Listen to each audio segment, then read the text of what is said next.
She told the cold virgin CEO, "I'm a single MOM." And his heart broke before he even touched her. She stood under a broken bus shelter, soaked through her thin jacket, clutching a battered backpack like it contained her entire world. Rain plastered her dark hair to her skull, but she held her chin high despite shivering violently. When was the last time a complete stranger made you feel something you couldn't explain? Hi viewers, kindly tell us where you're watching from and what time it is. Warm welcome to the family. Enjoy the story. The tech billionaire who never touched a woman found himself kneeling in the rain, begging a single mother not to disappear with his heart. But 3 hours earlier, he'd been the one walking away, convinced she betrayed everything they'd built together.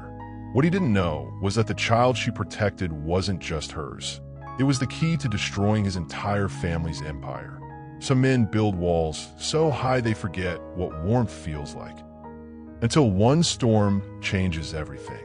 Have you ever met someone who made you question everything you thought you knew about love? Someone who scared you because they made you want things you'd sworn you'd never need? Do you know what it feels like when your heart recognizes home in a stranger's eyes? This is the story of a man who thought isolation was strength, and a woman who proved vulnerability was power.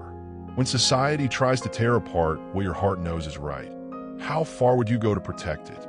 What would you sacrifice when everyone you trust tells you to walk away? Stay with me as we uncover a love story that defied every rule, and a family secret that nearly destroyed it all. It all started on the worst night of Connor Blake's perfectly controlled life. He'd spent 32 years avoiding emotional complications, until a storm-soaked stranger made him forget why isolation felt safe. Connor Blake lived his life in perfect sequences. Morning workout at 5:30. Coffee black, no sugar. Executive meetings scheduled in 15-minute blocks. Dinner alone while reading quarterly reports. Sleep at exactly 11 p.m. No deviaciones, no surprises, no complications, especially no women. The tech world called him the Ice King, and Connor wore the title like armor. While other billionaires collected wives and mistresses, Connor collected patents and profit margins. His Seattle penthouse had never seen feminine touches. His bed had never been shared. His heart had never been tested. Until the night, everything changed. The storm hit Seattle like nature's temper tantrum, turning the tech district into a war zone of flying debris and flooding streets. Connor's driver had called in sick, leaving him to navigate the chaos alone. He should have stayed in his office, waited it out like any logical person would. Instead, he found himself pulling over when he saw her. She stood under a broken bus shelter, soaked through her thin jacket, clutching a battered backpack like it contained her entire world. Rain plastered her dark hair to her skull, but she held her chin high despite shivering violently. Something about her posture, proud even while drowning, made Connor do something completely out of character. He rolled down his window. "Need a ride?" She turned, and Connor's carefully ordered world shifted on its axis. Even drenched and desperate, she was beautiful in a way that hit him like lightning. Not magazine beautiful, real beautiful. The kind that came from strength instead of styling. "I don't get in cars with strangers," she said, but her voice shook with more than cold. "Smart policy. But you'll freeze to death before the next bus comes." She studied his face through the rain-streaked window, weighing her options. Connor found himself holding his breath, which made no sense. He helped stranded people all the time through his foundation. This was just different. "Okay," she said finally, sliding into his passenger seat. The car interior immediately fogged with warmth and something else. Her scent, rain-fresh and subtly sweet. Connor's expensive leather seat looked foreign with her in it, like his world had been black and white until she brought color. "Where to?" he asked, trying to sound normal while his heart hammered against his ribs. "Wherever you were already going. I'll catch a bus from there." In this storm, the buses stopped running an hour ago. She went quiet, staring at her hands. That's when Connor noticed them. Working hands, with calluses and small burns that spoke of long hours and hard labor. Everything about her seemed real in a way his world had forgotten how to be. "I have a daughter," she said suddenly, like the words were pulled from her against her will. She's with a babysitter, and I can't. I need to get home to her. Something in Connor's chest cracked open. For simple words. I have a daughter, but they hit him like a physical blow. Not because they changed anything practical about giving her a ride home, because they changed everything about how those words sounded in her voice. Like she was protecting something precious. Like she was afraid he'd judge her for it. What's her name? Connor asked softly. Maya. She's 6. The woman's voice warmed when she said it. She's probably wondering where I am. Then we better get you home to her. As Connor drove through the storm-battered streets, stealing glances at his passenger, he couldn't shake the feeling that something fundamental had just shifted in his universe. She didn't ask his name, didn't recognize him from magazine covers or business news. She just sat quietly, giving directions to a neighborhood his GPS marked as 20 minutes from his world and a lifetime from his experience. When they pulled up to a modest apartment complex, she turned to thank him, and their eyes met in the dim car light. For one suspended moment, Connor forgot how to breathe. Thank you, she said simply. I'm Aaliyah, by the way. Connor. She smiled, the first real smile he'd seen from her, and it transformed her entire face. Maybe I'll see you around, Connor. As she disappeared into the night, Connor sat in his empty car staring at the damp passenger seat, wondering why 4 words, I have a daughter, felt like the most beautiful and terrifying thing anyone had ever said to him. When was the last time a complete stranger made you feel something you couldn't explain? Tell me in the comments about that moment when logic met lightning. Because sometimes the people who change our lives show up exactly when we're not looking for them. The universe has a cruel sense of humor. It waited until he'd forgotten her face to force them into the same room again. 3 weeks passed before Connor saw Aaliyah again. 3 weeks of telling himself she was just a stranger he'd helped in a storm. 3 weeks of lying to himself about why he kept driving past that bus stop, hoping to catch another glimpse of the woman who'd made his perfectly controlled world feel suddenly small. He should have known fate wasn't finished with them. The catering contract is solid, his assistant Rebecca announced during the Monday morning briefing. Local business, excellent reviews, competitive pricing. They'll handle all our corporate events for the next 6 months. Connor barely looked up from his quarterly reports. His tech empire ran on precision, and small details like catering fell far below his attention threshold. Fine, whatever you arranged. Great. They're sending a representative to finalize everything this morning. Should be here any minute. The boardroom door opened, and Connor's world tilted off its axis for the second time in 3 weeks. Aaliyah Monroe walked into his glass-walled sanctuary wearing a simple black dress that somehow made every other woman in his corporate memory look overdressed. Her hair was pulled back in a professional bun, but he remembered how it looked wild and rain-soaked. Her smile was polite, businesslike, but he remembered how it had transformed her face in the dim light of his car. She didn't recognize him immediately. Connor sat at the head of the 20-foot conference table, one of 8 men in identical designer suits, and watched her scan the room with calm professionalism. When her eyes finally landed on his face, he saw the exact moment recognition hit. Her professional composure flickered for just a heartbeat. Color rose in her cheeks. Her grip tightened on the leather portfolio she carried. Ms. Monroe, Rebecca began. This is our CO, Connor Blake. Mr. Blake, Aaliyah said, extending her hand across the table.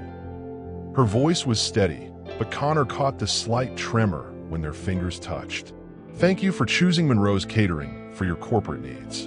The handshake lasted exactly the appropriate amount of time. No longer, but Connor felt electricity shoot up his arm like he'd grabbed a live wire. From the way Aaliyah's breath caught, she felt it too. Please sit, Connor managed, gesturing to the chair across from him. He needed the distance. Being this close to her in his corporate world felt dangerous in ways he couldn't name. The meeting should have been routine. Contract terms, delivery schedules, payment arrangements. Connor had sat through thousands of similar presentations without remembering a single detail 5 minutes later. This time, he found himself memorizing everything. The way Aaliyah's hands moved when she explained menu options. how she leaned forward slightly when making important points, giving him glimpses of the woman beneath the professional armor. The small scar on her left hand that he hadn't noticed in the car. She was good at this, confident without being aggressive, knowledgeable without showing off. Every question from his team was met with detailed answers that proved she understood not just food service, but business. "Impressive presentation," Connor said when she finished. "You clearly know your industry." "I should. I've been working in restaurants since I was 16. Something in her voice suggested she'd earned every piece of knowledge the hard way. "And now you own the business?" "Part owner. My grandmother started Monroe's 40 years ago. I'm just trying to honor her legacy while keeping up with modern demands." Legacy. Honor. Words Connor's world used for profit margins and market share. In Aaliyah's mouth, they sounded like something worth fighting for. The contract signing should have been a formality. Connor's signature on the bottom line, handshakes all around, back to business as usual. Instead, when Aaliyah leaned forward to point out a clause about dietary restrictions, her scent, rain fresh and subtly sweet, brought back every detail of that stormy night. Their fingers brushed as she handed him the pen. This time, neither of them pulled away immediately. "The contract is for 6 months," she said quietly, meant for his ears alone. "Renewable based on satisfaction." Connor looked up from the signature line, straight into her eyes. "I have a feeling we'll be very satisfied with your service, Ms. Monroe." The words were professional. The tone was anything but. As the meeting ended and his team filed out, Connor's business partner, David, lingered behind. "Careful with that one," he said, nodding toward Aaliyah as she packed her portfolio. Single mothers always want something. The protective rage that surged through Connor was unlike anything he'd ever felt. He wanted to grab David by his expensive tie and explain that not everyone calculated human connection like a business transaction. Instead, he kept his voice level and his fists clenched under the table. "Good thing we're just talking about catering then." But as Aaliyah walked away, her heels clicking against his marble floors, Connor knew they were talking about something much more complicated than food service. Something that scared him more than any hostile takeover or market crash ever had. Have you ever tried to act professional around someone who made your heart race? How did you handle mixing business with attraction? Because Connor Blake was about to learn that some contracts can't be controlled, especially the ones written on your heart. He'd never broken his own rules, until the day he found himself defending a woman he barely knew to people who'd never understand. The catering arrangement should have been simple. Aaliyah's team would provide food for Blake Industries' corporate events. Connor would remain professionally distant. Life would return to its predictable patterns. Instead, Connor found himself manufacturing reasons to be present whenever Monroe's catering delivered to his building. "You don't usually attend the quarterly department meetings," Rebecca observed as Connor straightened his tie before heading to the conference room, where Aaliyah was setting up lunch service. "I like to stay connected with all levels of operations," Connor lied smoothly. The truth was more complicated. Every interaction with Aaliyah felt like discovering a new language he desperately wanted to learn. She moved through his corporate world with quiet confidence, never intimidated by the wealth and power surrounding her, never asking for special treatment because of their first meeting. If anything, she seemed determined to prove she belonged there on her own merits. "Mr. Blake," she nodded professionally when he entered the conference room. Her team was arranging gourmet sandwiches and salads with the precision of a military operation. "Ms. Monroe, everything looks excellent, as usual." "Thank you. We aim to exceed expectations." Their conversation stayed carefully formal, but Connor caught the way her eyes lingered on him when she thought no one was looking. How her breathing changed when he stood too close while examining the food arrangements. The small smile she couldn't quite hide when he complimented her work. The breakthrough came during a late evening catering setup. Most of Connor's staff had gone home, leaving the building nearly empty except for security and a few workaholics like himself. Aaliyah was alone, arranging appetizers for an early morning board meeting, humming softly while she worked.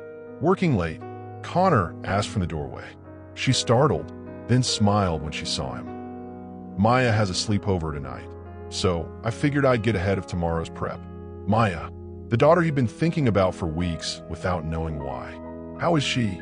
Maya. Aaliyah's professional mask slipped completely. Her face lit up with the kind of pure joy Connor had never seen directed at stock prices or acquisition deals. She's amazing. Started first grade this year, and she's already reading chapter books. Yesterday, she told me she wants to be a scientist so she can make food that helps sick people get better. Aaliyah laughed, the sound filling Connor's sterile conference room with warmth. I have no idea where she gets these ideas. Smart kid. Takes after her mother, I guess. I hope so. She deserves every opportunity one never had. The comment was casual, but Connor heard layers of meaning underneath. Stories of sacrifice and determination that explain the calluses on Aaliyah's hands, the fierce independence in her posture, the way she held her head high even in a storm. You're a good mother, he said simply. How would you know? You don't even know me. I know enough. They stood in silence, the empty conference room suddenly feeling intimate despite its corporate coldness. Connor found himself stepping closer, drawn by something he couldn't name and couldn't resist. Can I ask you something? Aaliyah said softly. Anything. Why do you always find excuses to be here when I'm working? And don't say it's because you like staying connected with operations. Your assistant told me you never attended these meetings before. Connor could have lied, should have lied. Instead, he found himself being more honest than he'd been with anyone in years. Because talking to you is the best part of my day. Because you make me remember there's a world outside quarterly reports and board meetings. Because when you smile, everything else stops mattering. Aaliyah's breath caught. Connor, I know it's complicated. I know we're from different worlds. I know you probably think I'm just another rich guy who takes what he wants. Are you? With you? I don't know what I am. I only know that I haven't been able to stop thinking about you since that night in the storm. She was quiet for so long Connor thought he'd ruined everything. Then she stepped closer, close enough that he could see gold flecks in her brown eyes. You want to know something? I lied about not recognizing you that first day. I knew exactly who Connor Blake was the minute I walked into this building. I just didn't expect the man who gave me a ride home to be the same person whose picture is on magazine covers. Disappointed, terrified, of me, of this. She gestured between them. Of wanting something I'm not sure I'm allowed to have. Connor reached up slowly, giving her time to pull away and trace the line of her cheekbone with his fingertips. Her skin was softer than he'd imagined, warm beneath his touch. You're allowed to have anything you want, Aaliyah. She leaned into his touch, eyes fluttering closed. What if what I want is dangerous? Then maybe it's worth the risk. When she opened her eyes, something had changed between them. The professional distance was gone, replaced by something raw and honest and terrifying. Maya's sleepover ends at 9 tomorrow morning, she said quietly. I'll pick you up at 9:30. As she left that night, Connor stood in his empty conference room, understanding that he'd just crossed a line he'd never let himself approach before. He'd built his empire on calculated risks and strategic planning. This felt like stepping off a cliff with no idea if he could fly. What's more attractive? Someone's success or their kindness? Share your thoughts on what really draws you to another person. Because Connor Blake was about to discover that the most dangerous territory isn't in boardrooms or hostile takeovers. It's in the space between two hearts that recognize each other despite every logical reason to stay apart. The first time he held her child, everyone in his world knew the Ice King was melting and there was no going back. Connor had faced down hostile board members, negotiated billion-dollar deals, and built an empire from nothing more than code and determination. None of that prepared him for standing outside Aaliyah Monroe's apartment door, holding flowers and questioning every decision that had brought him to this moment. The building was older, well-maintained, but clearly built for working families rather than tech moguls. Children's voices echoed in the hallway. Someone was cooking something that smelled like home. A concept Connor realized he'd never really understood until now. Aaliyah opened the door wearing jeans and a soft sweater that made her look younger, more relaxed than he'd ever seen her. Her hair fell in loose waves around her shoulders, and Connor's carefully planned greeting died in his throat. "You came," she said, sounding surprised despite having given him her address. "Did you think I wouldn't? I thought you might come to your senses." Before Connor could respond, a small tornado in pink sneakers careened around the corner and slammed directly into Aaliyah's legs. "Mama, Mrs. Rodriguez says we can make cookies after lunch, but only if you say it's okay, and can we please, because Jenny's mom never lets her make cookies and I promised we could," and the words tumbled out in one excited breath until the little girl noticed Connor standing in the doorway. She went complete. "Maya," Aaliyah said gently, "this is my friend Connor." "Connor, meet Maya." Connor had attended countless business dinners, charity galas, and corporate functions. He'd never been nervous about making a good impression. Looking down at this tiny person who meant everything to Aaliyah, his heart hammered like he was 16 again. "Hi, Maya. Your mom told me you want to be a scientist." Maya's shyness evaporated instantly. "I'm going to make medicine that tastes like ice cream so kids don't cry when they're sick." "Do you like science?" "I love science. I use it to build computer programs." "That's cool, I guess. But can your computer programs help people feel better?" Connor found himself crouching down to her eye level, completely charmed by her earnest question.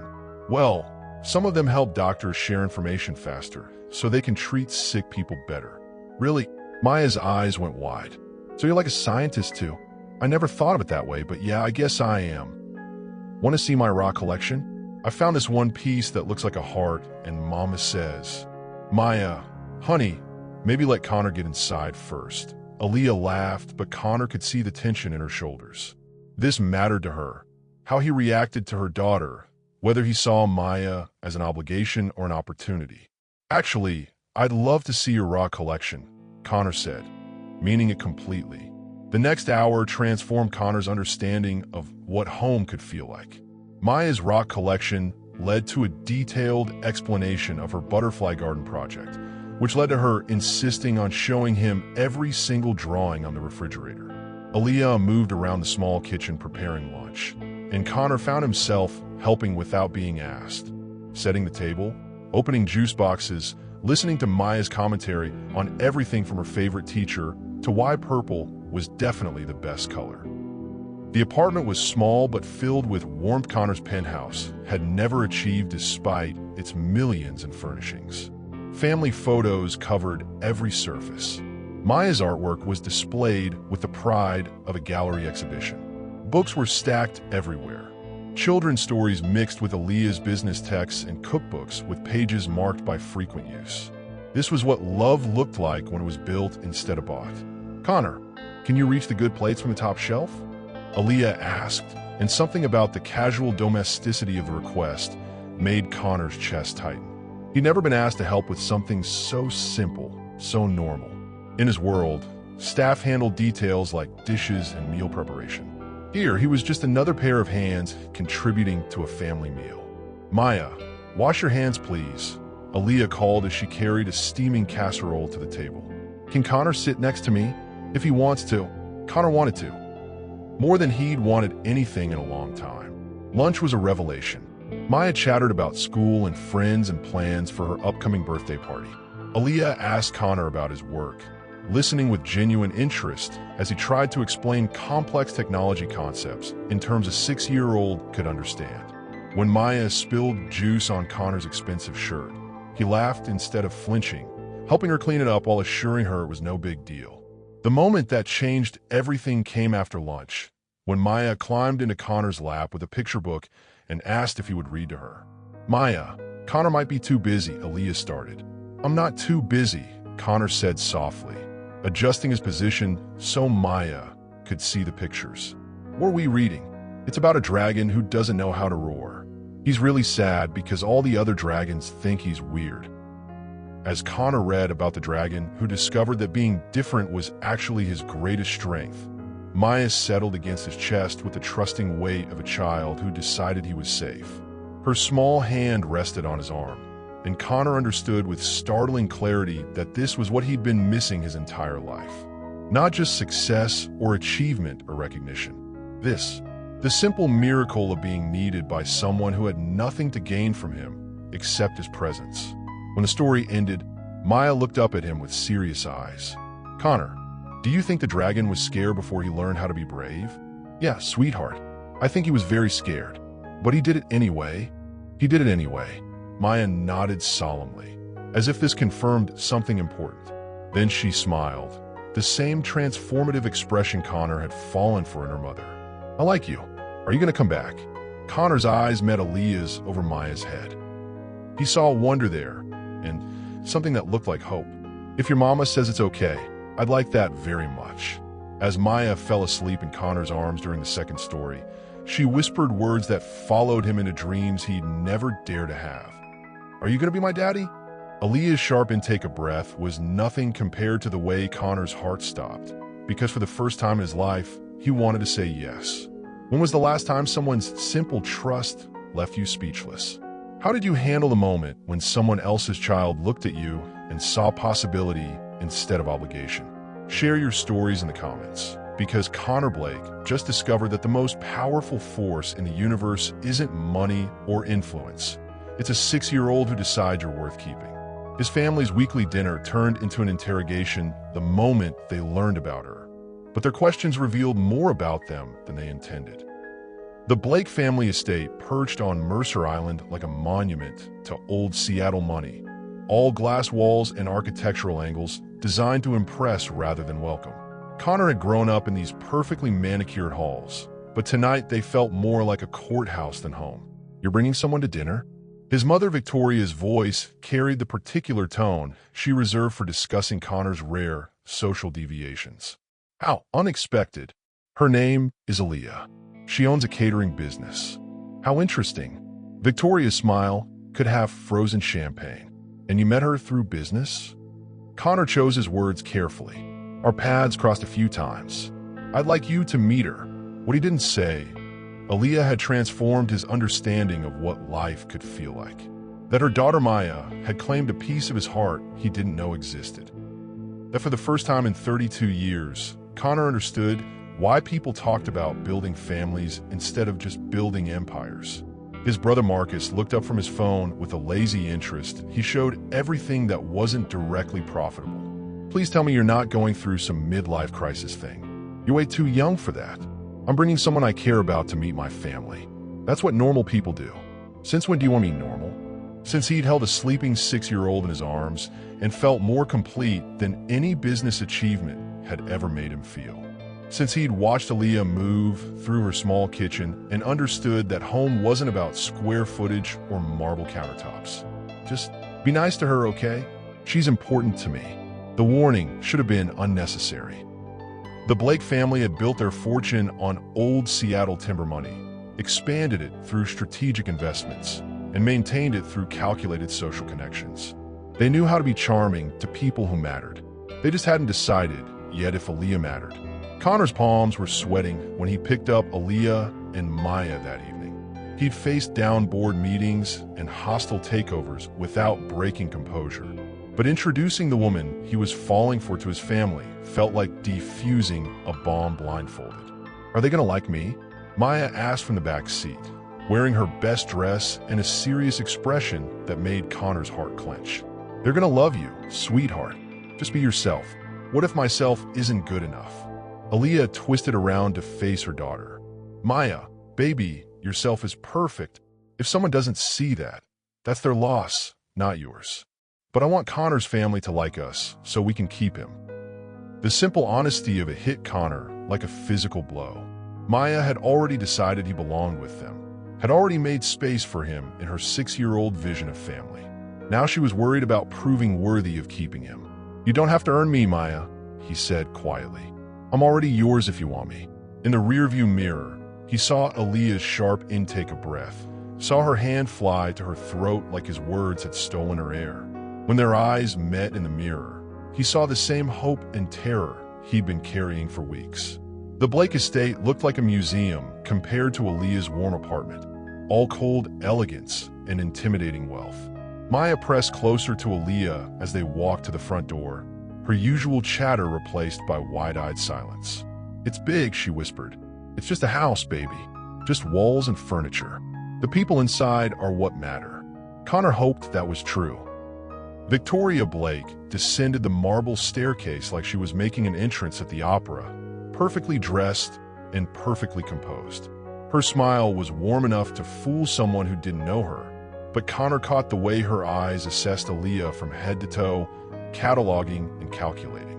"You must be Aaliyah. How lovely to finally meet you. Thank you for having us, Mrs. Blake. This is my daughter Maya." Maya, who had been hiding behind Aaliyah's legs, peeked out with the sudden boldness that only children possess. "Your house is really fancy. Do you have any books?" Victoria's perfectly practiced smile faltered for just a moment. "Books? Maya loves to read," Connor explained, scooping his little girl up in his arms. The possessive pronoun slipped out without permission, but it felt right. "She's already reading chapter books. How precocious." Dinner was a masterclass in polite hostility. Marcus asked pointed questions about Aaliyah's business, while making it clear he considered catering services beneath their family's attention. Victoria inquired about Maya's father with the surgical precision of someone who'd perfected the art of socially acceptable interrogation.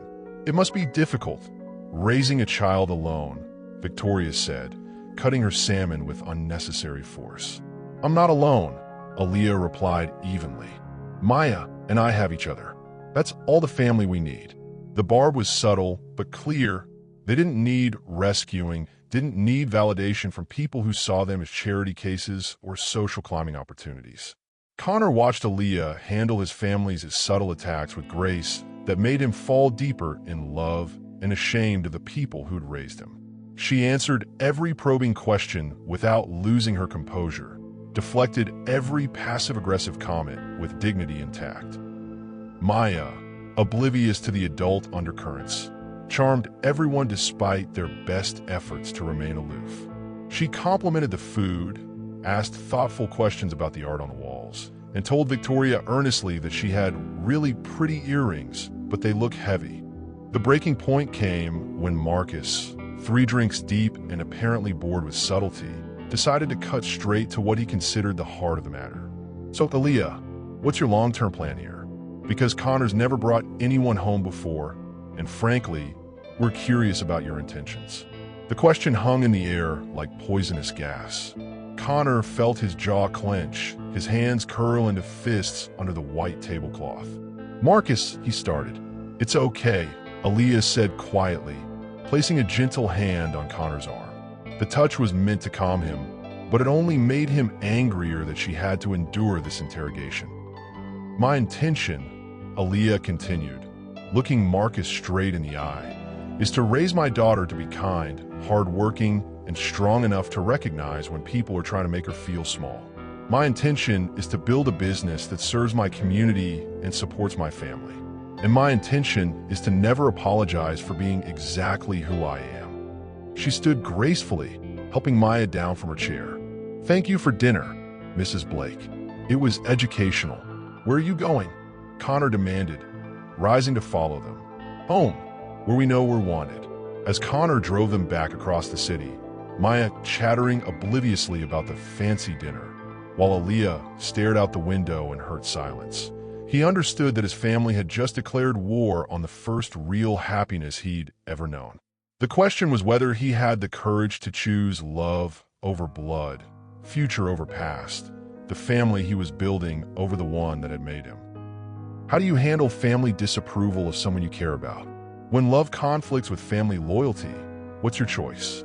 Share your thoughts in the comments, because Connor Blake was about to learn that the hardest battles aren't fought in boardrooms. They're fought at dinner tables where people who claim to love you try to destroy what makes you whole. One photograph changed everything. Not because of what it showed, but because of who was holding it when the flash went off. Connor spent 3 days trying to get Aaliyah to answer his calls after the disaster at his family's house. 3 days of voice messages that went unanswered, text messages marked as read, but ignored, flowers delivered to Monroe's catering that came back with a polite note thanking him for his business. She was shutting him out, and Connor understood why. His family had treated her like a threat to be neutralized rather than a person worth knowing. They made it clear that in their eyes, she would never be good enough, rich enough, or connected enough to belong in their world. What they didn't understand was that Connor was tired of their world. Tired of relationships based on mutual benefit rather than mutual affection. Tired of conversations about stock portfolios and charity committees that meant nothing to anyone who actually needed help. He wanted Maya's rock collection and Aaliyah's laugh. He wanted family dinners around a small table where love mattered more than lineage. The breakthrough came Thursday evening when Connor showed up at Maya's school during pickup time. He'd never felt more out of place than standing among the minivans and working parents in his $1,000 suit, but he waited anyway. Connor, Maya's voice cut through the crowd like sunshine, and suddenly she was launching herself into his arms with the fearless trust that only children possess. "Hey, sweetheart. Surprise. Mama said you were probably too busy to see us anymore because your family didn't like us." Maya's matter-of-fact delivery made Connor's heart crack. "But I told her that was silly because you like us, and that should be enough." Maya's right. It should be enough. Aaliyah approached slowly, weariness written in every line of her body. She looked tired, stressed, like she'd been carrying weight that didn't belong to her. "Connor, what are you doing here?" "Trying to fix the biggest mistake I've ever made, which was not defending you properly. Not making it clear that my family's opinion doesn't matter when it comes to how I feel about you and Maya." Aaliyah glanced around at the other parents, clearly uncomfortable having this conversation in public. "Maya, go get your backpack. We need to talk to Connor privately." "Are you going to yell at him? Because he looks really sad, and sad people need hugs, not yelling." Despite everything, Aaliyah's mouth quirked up at the corner. "No yelling, baby. Just talking." When Maya skipped back to the school building, Aaliyah crossed her arms and studied Connor's face like she was trying to solve a puzzle. "Your mother called me." Connor's stomach dropped. "What did she say?" "That you have a responsibility to your family's reputation.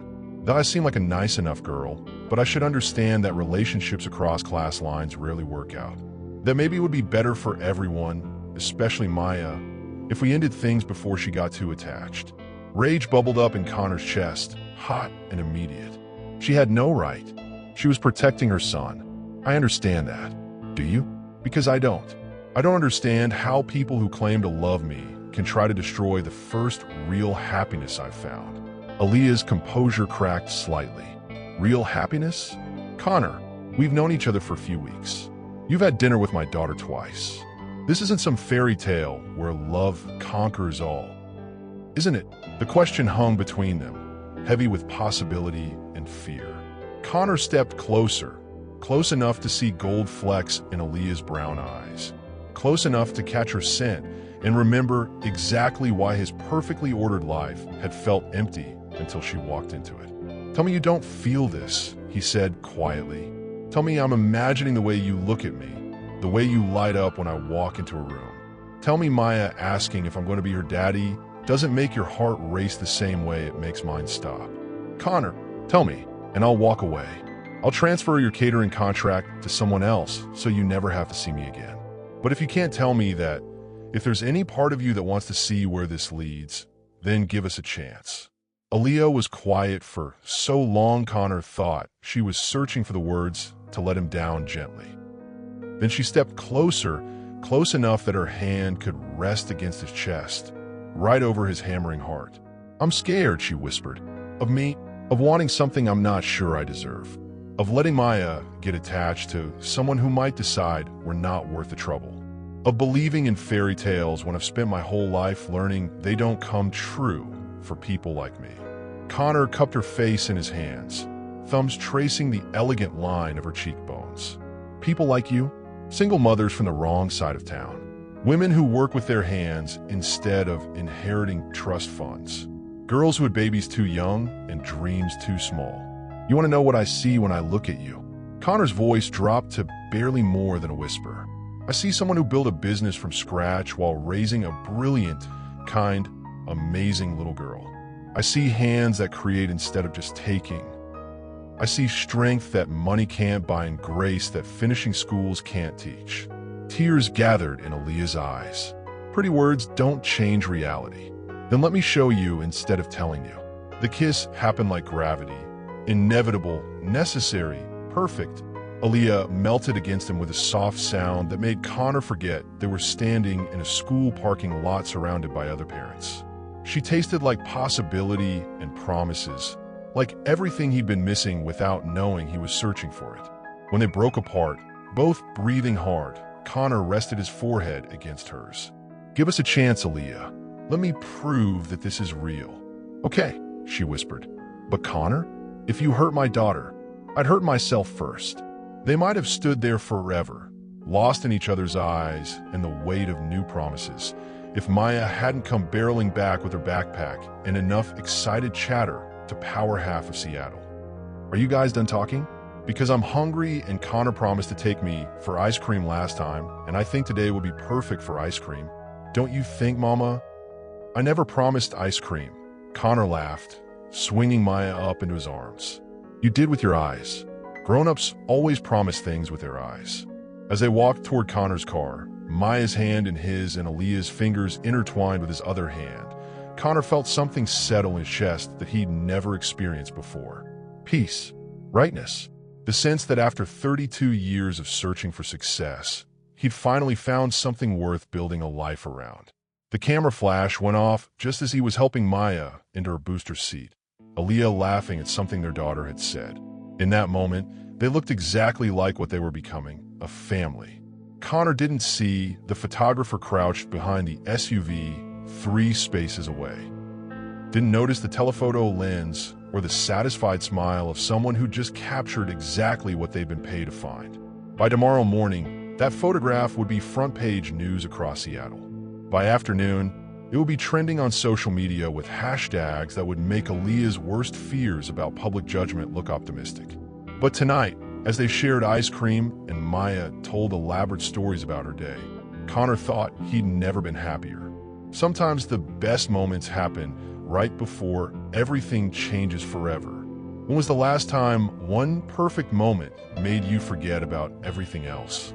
How do you handle it when private happiness becomes public judgment? Share your thoughts in the comments, because Connor and Aaliyah were about to learn that love in the spotlight burns differently than love in the shadows.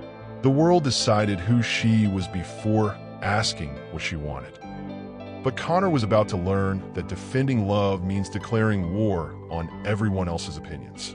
Aaliyah woke up to 17 missed calls and a text from her neighbor. Turn on Channel 5.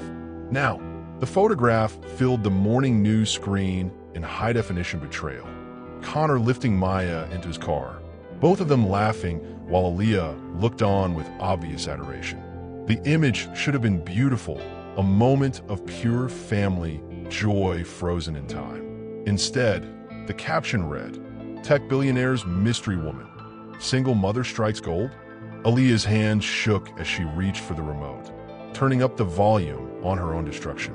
Connor Blake, CEO of Blake Industries and one of Seattle's most eligible bachelors, was photographed yesterday with Aaliyah Monroe, a local waitress, and her 6-year-old daughter. Sources close to the Blake family suggest this relationship has caused significant tension, with some questioning Monroe's motives. Maya wandered into the living room, already dressed for school, oblivious to the storm about to engulf their lives. "Mama, why do you look upset? Is Connor coming to breakfast?" "No, baby. Connor's busy today." Aaliyah's phone buzzed with another call, then another. Local news stations, online bloggers, random numbers that probably belonged to strangers who now had opinions about her private life. She turned off the phone and tried to pretend the world hadn't just decided she was a fortune hunter. The first sign of real trouble came when Aaliyah arrived at Maya's school. Parents who usually smiled and waved suddenly found fascinating things to stare at on their phones. Conversation stopped when she walked by, then resumed in whispers that followed her like smoke. "Is it true?" Jennifer Martinez, another single mom Aaliyah had always considered a friend, approached with barely concealed excitement. "Are you really dating Connor Blake? We're getting to know each other." "Girl, you better lock that down. Do you know how much he's worth?" The comment hit Aaliyah like a slap. Even her friends saw dollar signs instead of feelings, calculated worth instead of recognizing love. "I have to get Maya to class." But Maya's teacher, Mrs. Peterson, was waiting with the kind of concerned expression that meant trouble. "Ms. Monroe, could we speak privately?" In the classroom, surrounded by alphabet charts and children's artwork, Mrs. Peterson delivered the blow with administrative efficiency. "We've received several calls from parents expressing concern about the media attention surrounding your family. While we certainly don't judge anyone's personal choices, we have to consider the disruption to our learning environment." "What exactly are you saying?" "Perhaps Maya would be more comfortable at a different school, just until the attention dies down." Aaliyah felt her world tilt sideways. They were punishing her 6-year-old daughter for the crime of having a mother who'd fallen in love with the wrong person. "Maya loves this school. Her friends are here. She's never been a disruption to anyone's learning environment." "Of course not. Maya's a wonderful child. But the photographers outside this morning, the phone calls, it's not fair to the other children." Aaliyah looked around the classroom where Maya had learned to read, where she made her first real friends, where she felt safe and valued. Now, they wanted to take that away because strangers had decided Aaliyah was a villain in a story they'd never bothered to understand. "I'll pick her up at noon." "Ms. Monroe, you don't have to." "Yes, I do." The walk back to her car felt like a parade of judgment. Parents pointed and whispered. A photographer materialized from nowhere, camera clicking rapidly, while shouting questions about her relationship timeline and whether she'd targeted wealthy men before. Aaliyah kept her head high and her mouth shut, but inside she was breaking apart. By lunchtime, Monroe's catering had received 12 cancellations. Clients who'd been happy with her service for years suddenly had concerns about reputation and appropriate associations. Her grandmother's 40-year business was being destroyed because Aaliyah had dared to love someone whose bank account made her motive suspect. The final blow came as she was packing Maya's belongings from school. Her phone buzzed with a text from Connor. "I'm sorry. My board is demanding answers. Can we talk tonight?" Even he was apologizing for their relationship. Even the man who claimed to want her was treating their love like something that required explanation and justification. Maya skipped out of school oblivious to the cameras, chattering about an art project while Aaliyah's world crumbled around them. "Mama, are we having adventure today? Why are we leaving school early?" "We're gonna have a homeschool day, baby. Just you and me. Can Connor come to homeschool? He said he wanted to see my rock collection again." Aaliyah's heart shattered completely. Maya still believed in fairy tales, still thought love was simple and good people stayed and promises meant something. "Maybe later, sweetheart." But as they drove home through streets that now felt hostile instead of familiar, past neighbors who looked at them with curiosity instead of community, Aaliyah wondered if there would be a later. If Connor would still want them when loving them cost him everything he'd built. The photograph that was supposed to capture a perfect moment had become evidence of her guilt in a crime she'd never committed. The crime of believing she deserved happiness. The crime of thinking love could bridge the gap between her world and his. Maybe his mother had been right. Maybe it was better for everyone, especially Maya, if she walked away before the damage became permanent. Have you ever been judged without people knowing your story? How did you find strength when the world decided who you were supposed to be? Share your experiences in the comments. Because Aaliyah Monroe was about to discover that sometimes the people who claim to protect you from gold diggers are the ones who turned love into a transaction in the first place. They wanted him to choose between love and legacy. But Connor Blake didn't build an empire by accepting other people's ultimatums. Connor's phone had been buzzing since 5 a.m. with calls from board members, business partners, and public relations specialists who all had the same message. Fix this situation before it destroys everything you built. He'd ignored them all.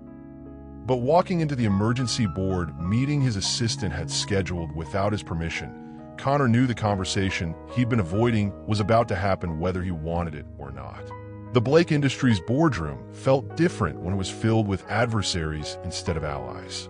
12 people who'd helped him build his empire now sat around the polished table like judges ready to deliver a verdict on his personal life.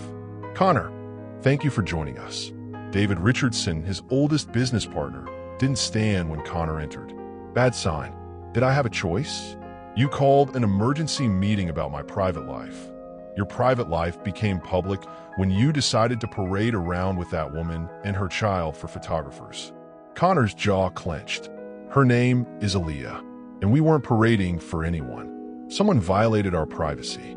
Privacy? Margaret Shun, the head of their public relations firm, slid a tablet across the table. Check social media, Connor. #GoldDiggerGate is trending. Your company's stock price dropped 3 points this morning. Our competitors are already using this to question your judgment. Connor glanced at the screen and immediately regretted it. Strangers were dissecting every aspect of Aaliyah's life, from her apartment complex to her daughter's school to her work history. They'd created an entire narrative about her motivations without bothering to learn her actual story. This will blow over. Will it? Marcus spoke from the far end of the table, and Connor realized his own brother had orchestrated this intervention. Because I've done some research on your girlfriend. Keep Aaliyah out of this. Single mother, works multiple jobs, live paycheck to paycheck. Then suddenly she's dating one of the richest men in Seattle? Come on, Connor. Even you can't be that naive. The protective rage that had been building in Connor's chest exploded. You want to talk about naive? Let's talk about assuming that any woman who shows interest in me must be after my money. Let's talk about being so cynical that you can't recognize real feelings when they're right in front of you. Real feelings? David leaned forward. Connor, you've known this woman for what, a month? And now you're willing to risk everything we've built together. I'm not risking anything. You are. By making this about business instead of understanding that sometimes people fall in love. Love. Margaret laughed, but there was no humor in it. You think she loves you? Or do you think she loves what you can provide for her and her daughter? Connor stood so quickly his chair rolled backward into the wall. Enough. Sit down, Connor. Marcus's voice carried the authority of someone used to being obeyed. We're not done. Yes, we are. You want me to choose between my personal life and this company? Fine. But understand something. I built this empire. Me. Not you. Not this board. Not our family's money. I wrote the code, I made the decisions, I took the risks that made all of you rich. Connor, David started. I'm not finished. You're all sitting here acting like I'm some lovesick teenager who can't see past a pretty face. But none of you have bothered to actually meet Aaliyah. None of you have seen how she built a business while raising a child alone. None of you have watched her work 16-hour days and still have energy to help her daughter with homework. Connor's voice dropped to something quiet and dangerous. You want to talk about character? About values? Aaliyah has more integrity in her little finger than this entire room combined. That's very romantic, Margaret said dryly, but it doesn't change the optics. The public sees a single mother who got involved with a billionaire. They're not going to give her the benefit of the doubt. Then maybe the public needs to get better information. Or maybe you need to end this relationship before it destroys your reputation permanently. The words hung in the air like a challenge. Connor looked around the table at faces he'd trusted, people he'd considered friends, executives who'd benefited from his vision and his success. Now, they were demanding he sacrifice his happiness for their comfort. Let me make something very clear, Connor said, his voice carrying the steel that had intimidated competitors and inspired employees for over a decade. I will not be ending my relationship with Aaliyah. Not to protect stock prices, not to manage optics, and certainly not because a bunch of strangers on social media have opinions about my personal life. Connor, be reasonable. I'm being reasonable. You're all being cowards. Marcus stood, his face flushed with anger. You're making a mistake that's going to cost all of us. The only mistake I made was thinking my own family and business partners would support me finding happiness instead of trying to destroy it. Connor turned toward the door, then paused with his hand on the handle. Oh, and Marcus, that research you did on Aaliyah? Next time try talking to her instead of investigating her. You might learn the difference between someone who wants what you have and someone who makes you want to be better than you are. The door closed behind Connor with finality that echoed through the boardroom. In the hallway, his assistant Rebecca waited with worried eyes. Sir, how did it go? Schedule a press conference for this afternoon. And get Aaliyah on the phone. It's time to stop letting other people control our story. As Connor walked toward his office, He could hear raised voices from the boardroom behind him. Let them argue. Let them strategize and calculate and worry about public perception. He had more important things to do, like proving to the woman he loved that some things were worth fighting for, even when the whole world was watching. What would you sacrifice for love? When your career conflicts with your heart, which voice do you follow? Share your thoughts on love versus ambition in the comments, because Connor Blake was about to learn that the biggest battles aren't fought in boardrooms. They're fought in the space between who you're supposed to be and who you choose to become. Some secrets are buried so deep they reshape your entire understanding of who you are and who you can trust. Connor was halfway through drafting his resignation letter when Marcus burst into his office without knocking, carrying a manila envelope that looked like it contained the kind of truth that destroys families. Before you burn down everything we've built for this woman, there's something you need to see. Get out, Marcus. I'm done listening to your opinions about my personal life. This isn't opinion, it's fact. Marcus threw the envelope onto Connor's desk with the kind of dramatic flair he'd perfected during his brief stint in law school. DNA results. Connor's blood turned to ice. What the hell are you talking about? Maya, Aaliyah's daughter, the kid you're so eager to play daddy to. Marcus's voice carried a mixture of triumph and disgust. She's not just some random child, Connor.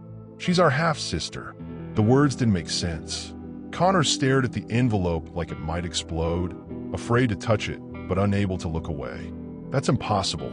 Is it? Think about it. 6 years ago, where was Dad spending his time? Who was he mentoring through his charitable foundation? Which struggling single mothers was he personally helping with educational opportunities?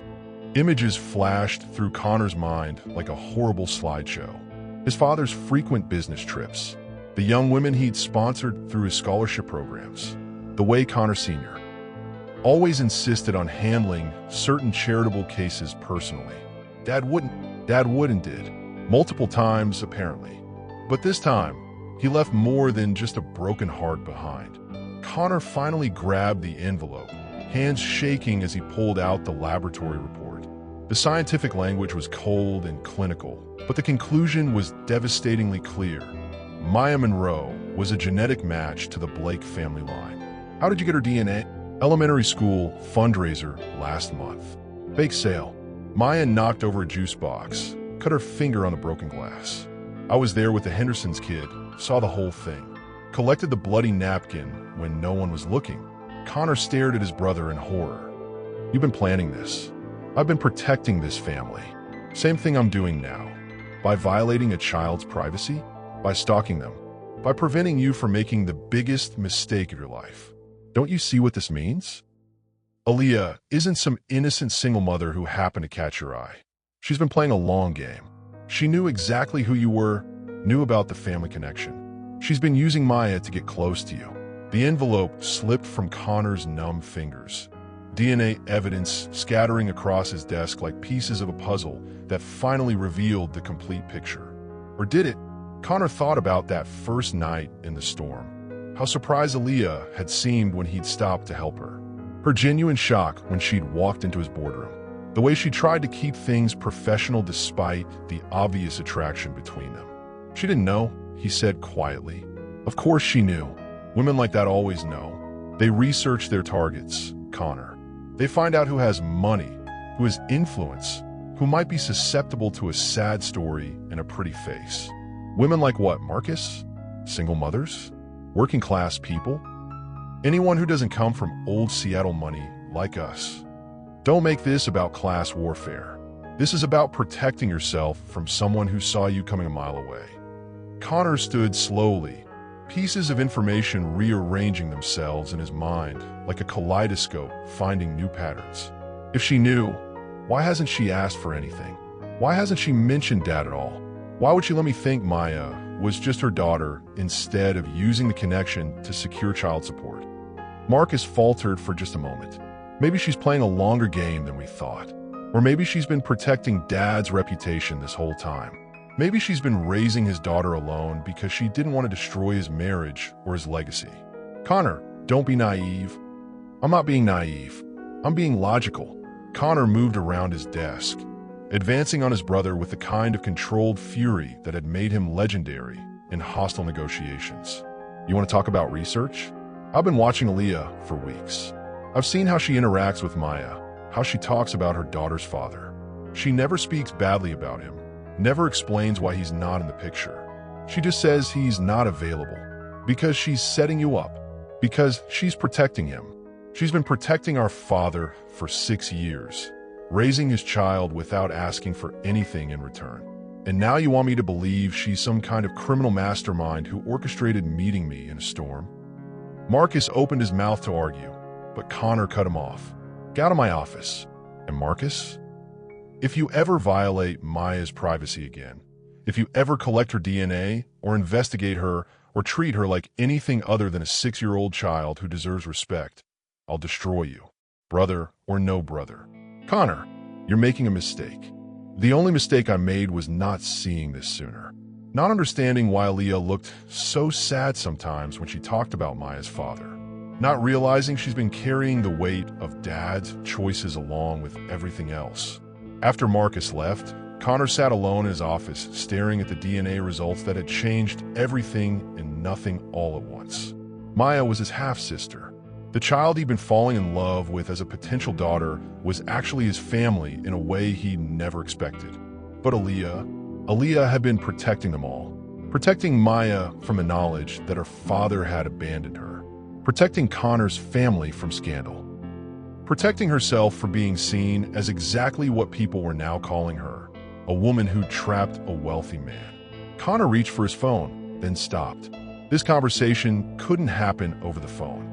This required looking into Aaliyah's eyes, seeing her face when he told her that he knew the truth.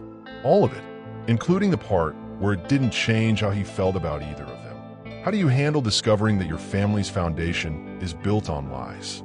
When truth changes everything you believed, how do you move forward?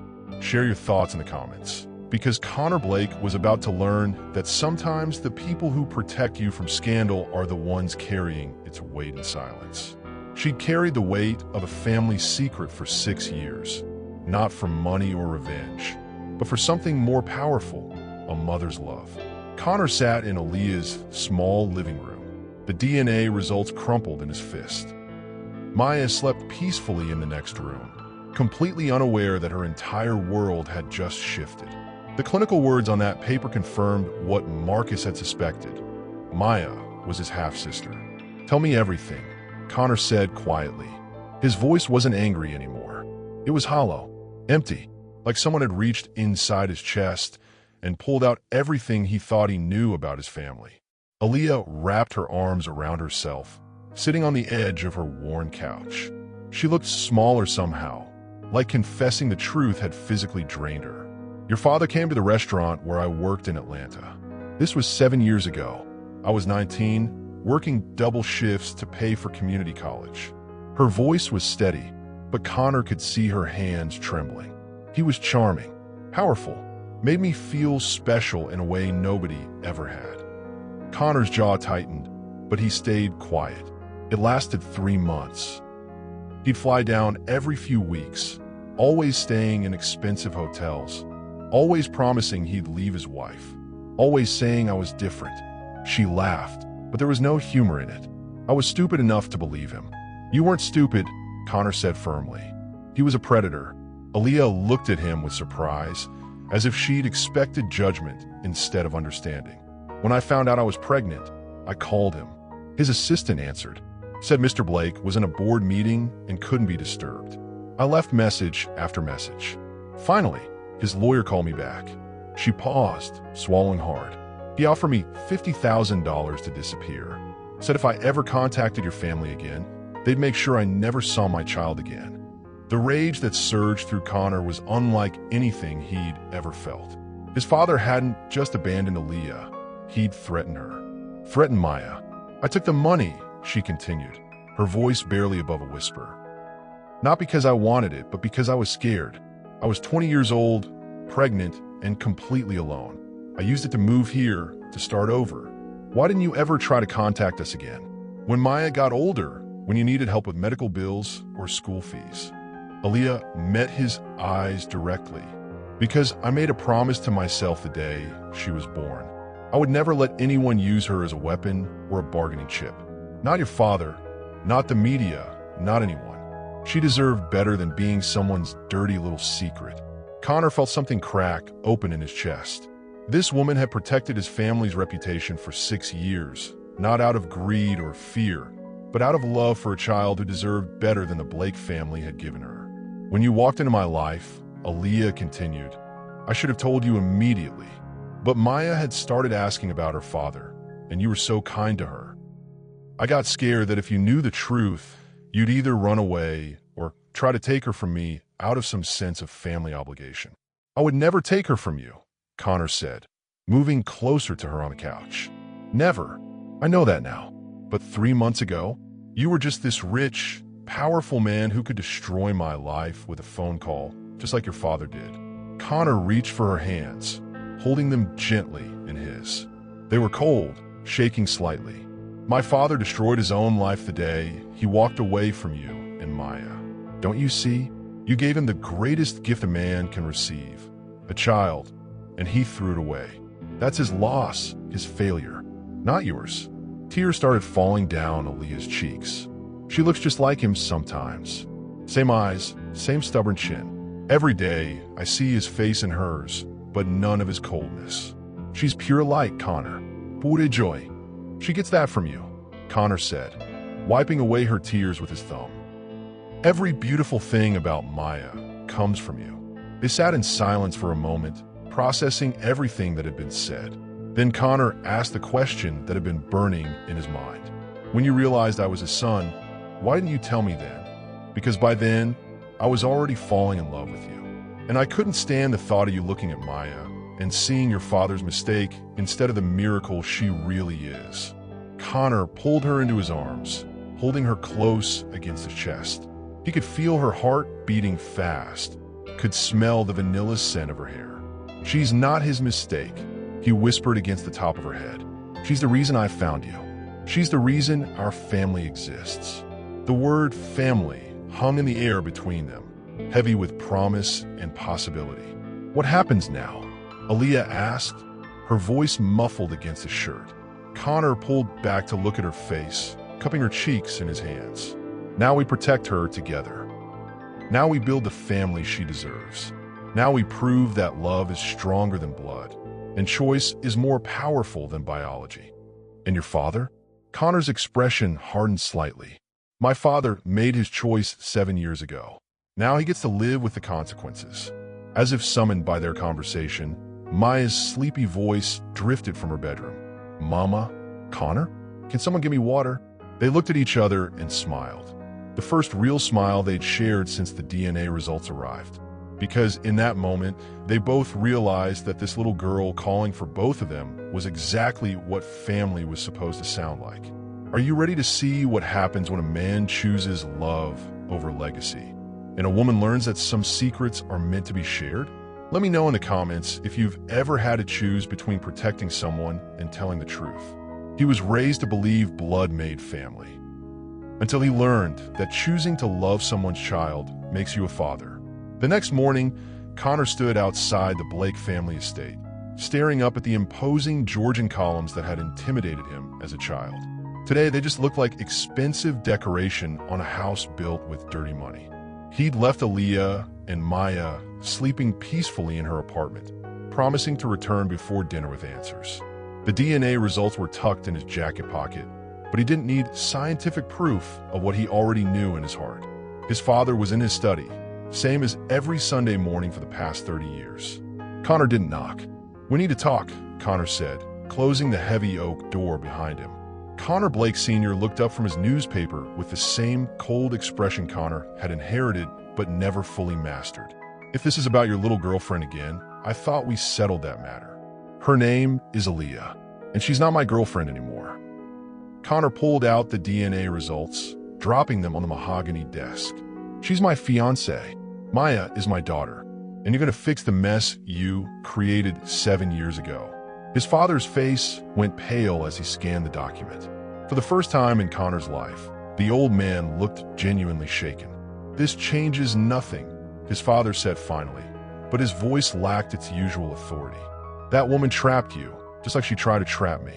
"She never tried to trap anyone," Connor said, his voice deadly quiet. "You seduced a 19-year-old girl, got her pregnant, and then threatened to take her child away when she asked for help. Do you have any idea what kind of man that makes you?" "It makes me practical," his father snapped, some of his old arrogance returning. "Do you think I'm the first powerful man to make a mistake with some waitress? At least I cleaned it up quietly." The casual cruelty of that statement hit Connor like a physical blow. This man had just called his daughter, Connor's sister, a mistake that needed to be cleaned up. "Maya isn't a mistake," Connor said, stepping closer to the desk. "She's a 6-year-old girl who draws pictures of families with daddies because she doesn't understand why hers doesn't want her. She's brilliant and funny and kind, and she deserves better than being called your cleanup job." Sentimental nonsense, his father dismissed.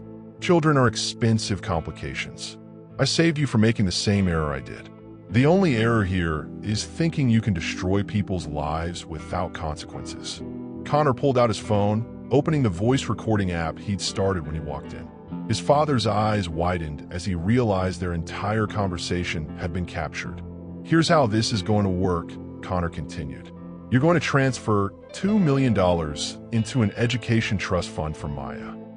You're going to publicly apologize to Aaliyah for the threats your lawyer made 7 years ago. And you're going to step down as chairman of the board." "You can't be serious." "I've never been more serious in my life. Maya is my family now. Aaliyah is my family. And if you ever threaten them again, I'll make sure this recording finds its way to every news outlet in Seattle." His father's face turned red with rage. "You ungrateful little—" "I am grateful," Connor interrupted. "I'm grateful you showed me exactly what kind of man I never want to become. I'm grateful you walked away from Maya, because it means she gets to have a father who actually wants her. And I'm grateful Aaliyah is strong enough to have survived what you put her through, because it means she can help me be better than you ever were." Connor Sr. slammed his hand on the desk. "I built this company from nothing. I gave you everything. You gave me money. There's a difference." Connor pocketed his phone and headed for the door. "You have 24 hours to make the transfer. After that, Maya's existence becomes public knowledge, along with how you handled it." "Connor, wait." His father's voice was smaller now, almost pleading. "She's nothing to us. Just some girl you'll get tired of in a few months." Connor paused at the door, looking back at the man who'd raised him. "She's everything to me. And Maya isn't some girl, she's your daughter. The fact that you can't see how incredible that makes you just proves you never deserved either of them." That evening, Connor returned to Aaliyah's apartment with takeout from Maya's favorite Chinese restaurant and news that would change everything. "The money will be transferred tomorrow," he told Aaliyah as Maya played with her fortune cookie. "But more importantly, I want to adopt Maya. Legally, officially. I want her to be a Blake in every way that matters." Maya looked up from her fortune cookie paper. "What's adopt mean?" Connor knelt down to her eye level. "It means I want to be your daddy for real. Forever. If that's okay with you." The 6-year-old launched herself into his arms with a squeal of joy that made Aaliyah's eyes fill with tears. "Does this mean we're going to live in your big house?" Maya asked, her face serious as she considered the implications. Connor looked at Aaliyah over Maya's head. "Only if your mama says yes to marrying me." "I thought you'd never ask," Aaliyah whispered, and Connor knew that choosing this family was the best decision he'd ever made. What's more important, the family you're born into or the family you choose? Tell me in the comments about a time when love made you redefine what family means. The man who'd never believed in forever found himself planning a proposal that would last for lifetimes. 3 weeks later, Connor stood at the top of the Space Needle, checking his watch for the 10th time in 5 minutes. The entire observation deck had been cleared for the evening, tiny lights strung between the windows like captured stars. Seattle stretched out below them, the city lights reflecting off Elliott Bay in patterns that looked almost magical. His hands were sweating. Connor Blake, who'd negotiated billion-dollar deals without breaking a sweat, was nervous about asking a waitress from Atlanta to marry him. Maya bounced excitedly beside him, wearing the princess dress Connor had bought her for the occasion. She was the only one who knew what was happening tonight. Well, her and half of Seattle's event planning industry. Is Mama gonna cry? Maya asked, adjusting the small bouquet of flowers she was supposed to hand to Aaliyah at just the right moment. Probably, Connor admitted, straightening his tie again. Happy tears, though. Good. I like happy tears better than sad ones. Connor's chest tightened. This little girl had seen too many sad tears in her short life. It was his job now to make sure she saw more happy ones. The elevator doors opened, and Aaliyah stepped out wearing the blue dress Connor had sent to her apartment with a note that said, "Trust me." She looked confused, glancing around the empty observation deck. Connor? What's all this? Where's everyone? Maya giggled, unable to contain her excitement. It's a surprise, Mama. We needed somewhere private, Connor said, walking toward her. Even after months of being together, the sight of her still made his heart race. Somewhere we could talk without the whole world listening. Aaliyah's eyes widened as she took in the lights, the flowers, the way Maya was practically vibrating with excitement. Connor, what did you do? Something I should have done the night I met you in that storm, he said, dropping to one knee in the center of the observation deck. The diamond ring caught the light from the city below, sending sparkles across the windows like shooting stars. Aaliyah's hand flew to her mouth, her eyes immediately filling with tears. Aaliyah Monroe, Connor began, his voice steady despite the earthquake happening in his chest. 6 months ago, I was a man who thought love was a luxury I couldn't afford.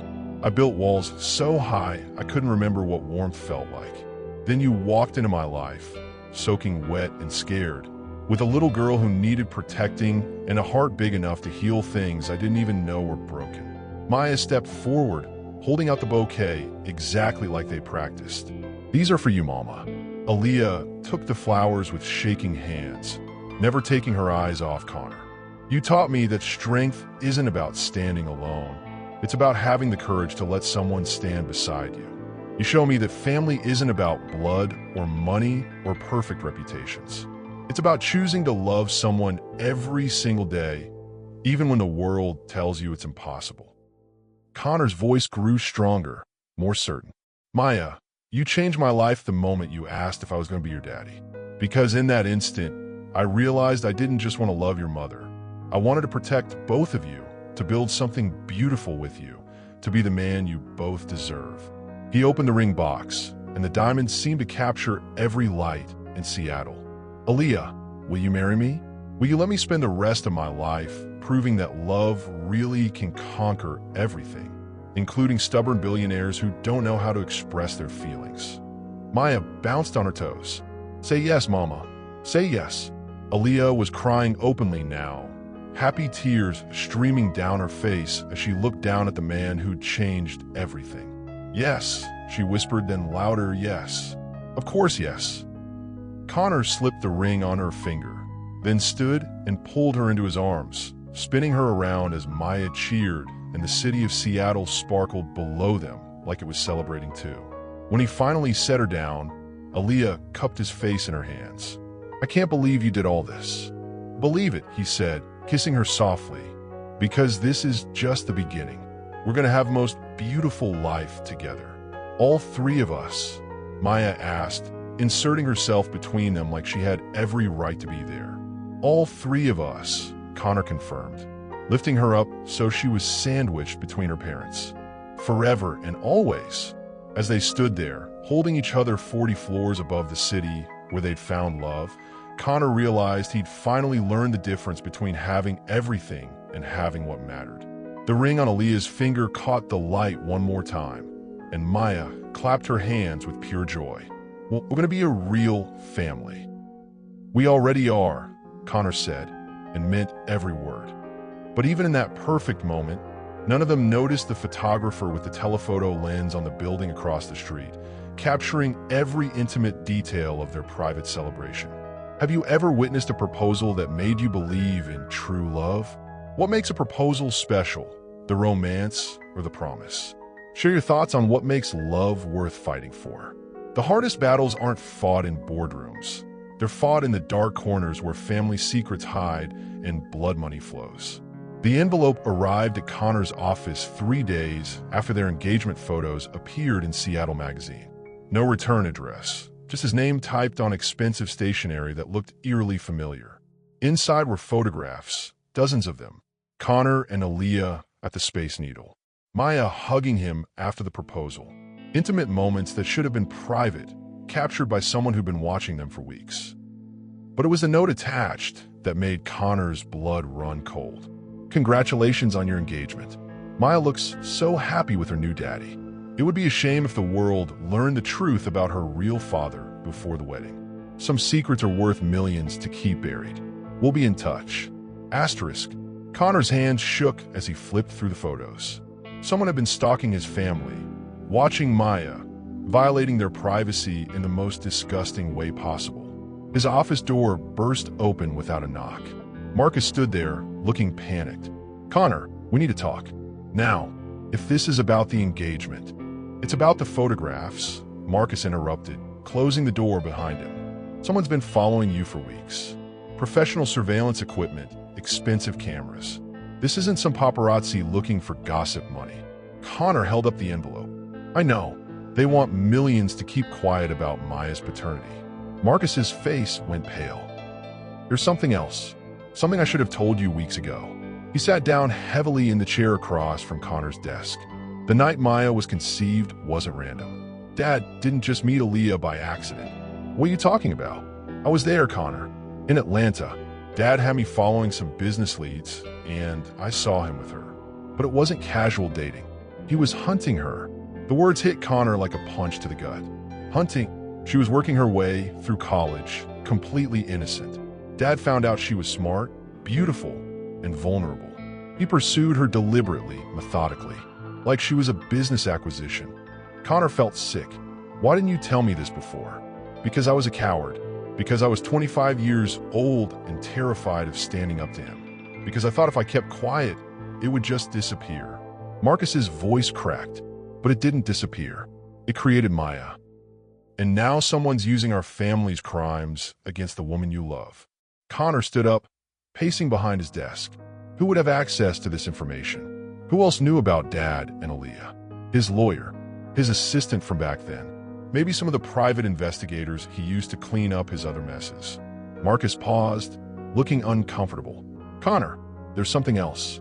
About the money trail. What money trail? The $50,000 Dad paid Aaliyah to disappear? It came from a special account. An account he's used for years to pay off other women, other situations. You're not his only son, Connor. Maya isn't his only secret child. The room spun around Connor as the full scope of his father's corruption became clear. How many women had he hurt? How many children had he abandoned? We need to stop this, Connor said, his voice hard as steel. Not just the blackmail. All of it. Every dirty secret. Every buried scandal. Connor, if we expose him, it'll destroy the company. Thousands of people will lose their jobs. And if we don't, Maya grows up knowing her father was a predator who got away with it. Aaliyah spends her life being called a gold digger by people who don't know she was the victim, not the villain. Connor's phone buzzed with a text from an unknown number. Asterisk, 24 hours. $5 million. Or Maya's story becomes front-page news. Asterisk. Marcus looked at the message and swore under his breath. What are you going to do? Connor looked at his brother, really looked at him. Marcus had been living with this guilt for 7 years, carrying the weight of their father's crimes. Too scared to speak up, but too decent to participate. I'm going to do what we should have done 7 years ago, Connor said, reaching for his phone. I'm going to tell the truth. All of it. Connor, think about this. Once we go public, there's no taking it back. Good, Connor said, dialing the number for Seattle's most respected investigative journalist. Some secrets deserve to stay buried forever. As the phone rang, Connor thought about Maya, sleeping safely in Aaliyah's apartment, completely unaware that her entire world was about to change again. But this time, it would change for the better. This time, the truth would set them all free. When family loyalty conflicts with doing what's right, which do you choose? Have you ever had to expose someone you love to protect someone you love even more? Tell me in the comments how you handle impossible choices. Sometimes the end of one story becomes the beginning of the story you were always meant to live. The Seattle Times headline read, "Tech Dynasty's Dark Secrets. Blake family heir exposes father's decades of exploitation." Connor sat in the conference room of the city's most prestigious law firm, surrounded by reporters, lawyers, and investigators. Aaliyah held his hand under the table, her strength flowing into him as he prepared to destroy his family's reputation to save their future. The investigative journalist, Rebecca Martinez, had worked through the night to verify every detail Connor and Marcus had provided. Bank records, witness statements, hotel receipts, 7 years of evidence painting a clear picture of Connor Blake Sr.'s systematic abuse of power. "Mr. Blake," Rebecca began, "you're essentially accusing your own father of predatory behavior spanning decades. Are you prepared for the consequences?" "I'm prepared to tell the truth," Connor said clearly. "My father targeted vulnerable young women, exploited their trust, and then used his wealth and power to silence them when they became inconvenient. That's not business strategy, that's criminal behavior." Aaliyah squeezed his hand as cameras flashed around them. She'd insisted on being there, despite Connor's attempts to protect her from the media circus. "Miss Monroe," another reporter called out, "how do you respond to previous allegations that you pursued Mr. Blake Sr. for financial gain?" Aaliyah leaned toward the microphone, her voice steady and clear. "I was 19 years old, working double shifts to pay for college, when a powerful older man convinced me I was special. When I got pregnant, his lawyer threatened to take my baby away if I ever contacted their family again. I spent 6 years raising my daughter alone, working multiple jobs, never asking for anything more than the chance to give her a good life. The only thing I pursued was survival." The room fell silent. Even the most cynical reporters looked moved by her quiet dignity. Marcus stepped forward to the microphone. "I was there. I witnessed my father's deliberate pursuit of Miss Monroe. I was a coward for not speaking up 7 years ago, but I won't be silent anymore.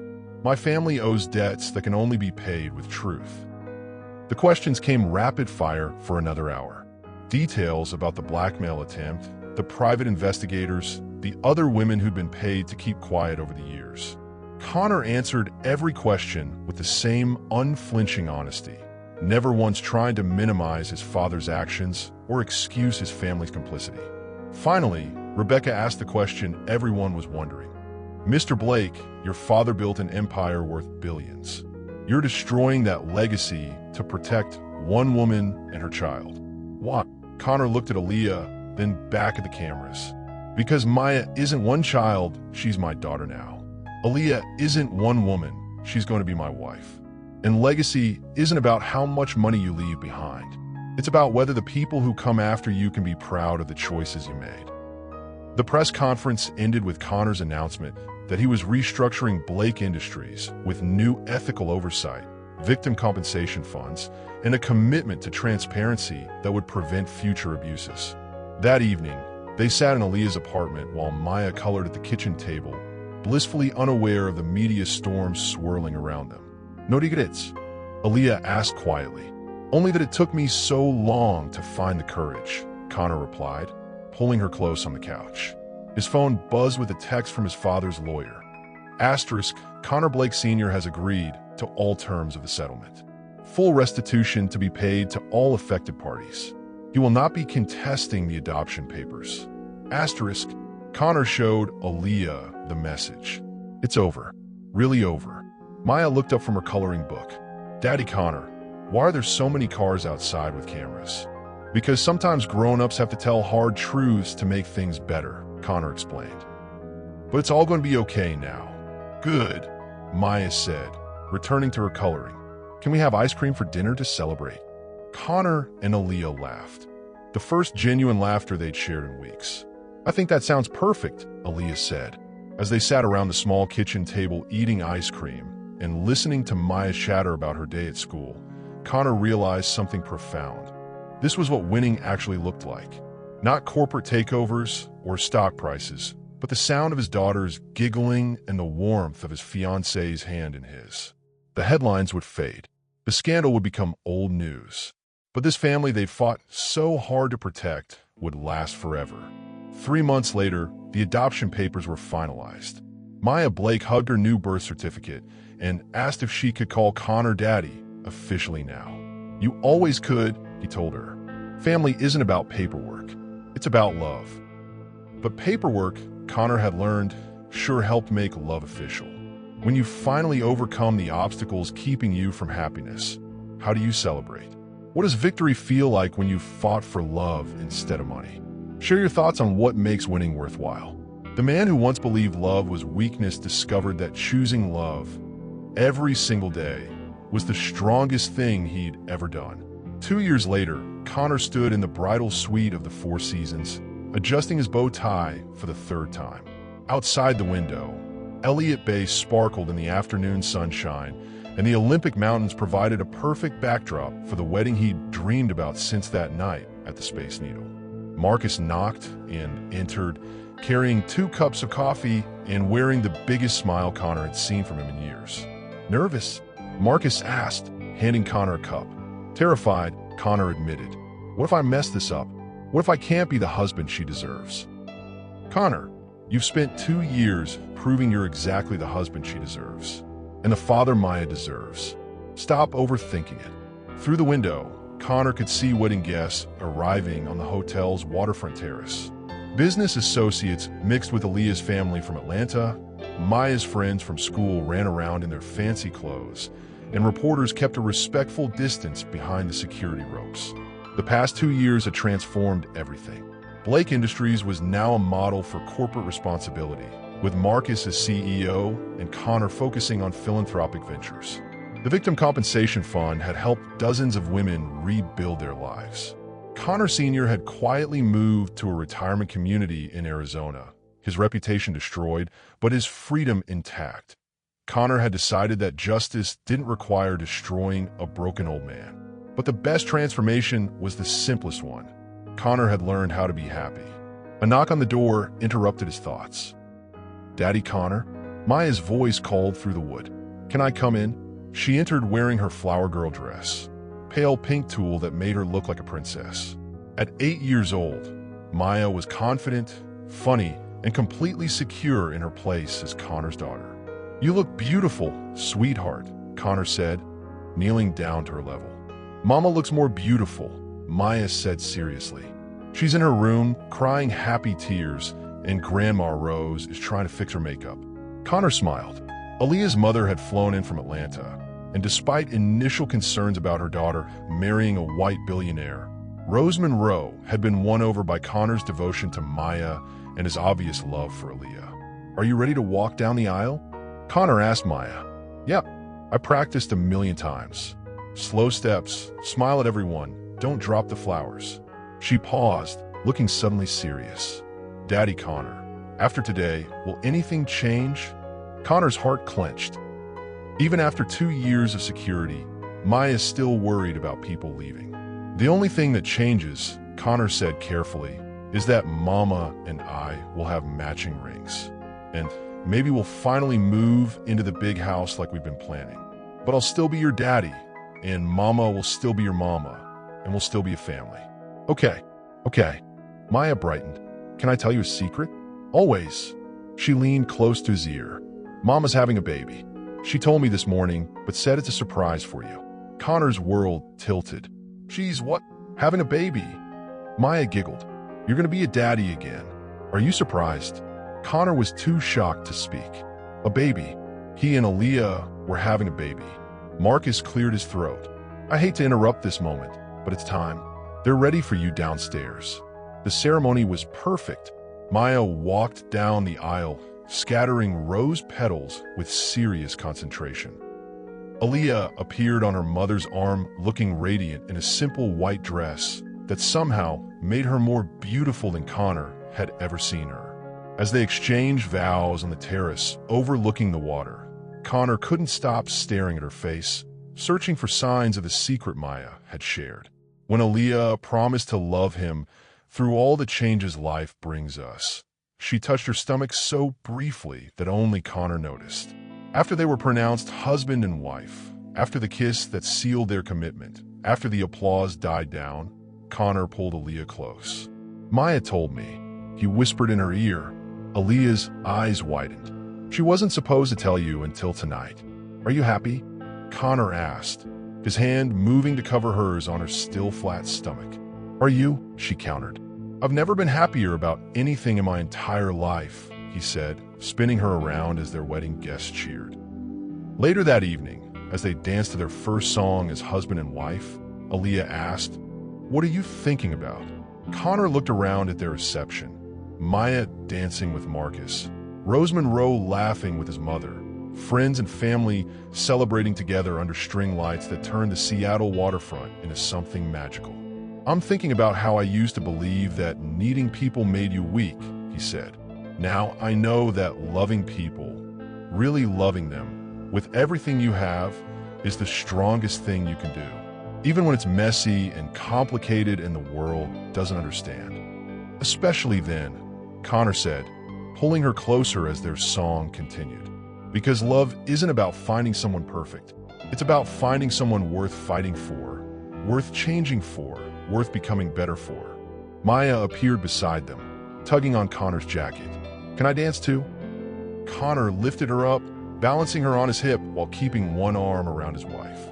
The three of them swayed together on the dance floor, surrounded by everyone they loved, with Seattle's lights twinkling around them like stars. We did it, Aaliyah whispered. We did it, Connor agreed. And as they danced under the stars, with their daughter giggling in his arms and their next child growing safely in Aaliyah's womb, Connor Blake understood that some love stories aren't about finding your other half. The best ones are about finding your whole family. So what would you have done in Connor's position? Would you have fought for love against all odds? Would you have chosen family over blood? Tell me in the comments which moment touched your heart most. And remember, the best love stories aren't about finding someone to complete you. They're about finding someone brave enough to choose you every single day, no matter what the world thinks. If this story moved you, hit that like button and subscribe for more stories that prove love really can conquer all, but only when we're brave enough to fight for it. Share in the comments what choice defines you when love conflicts with everything else.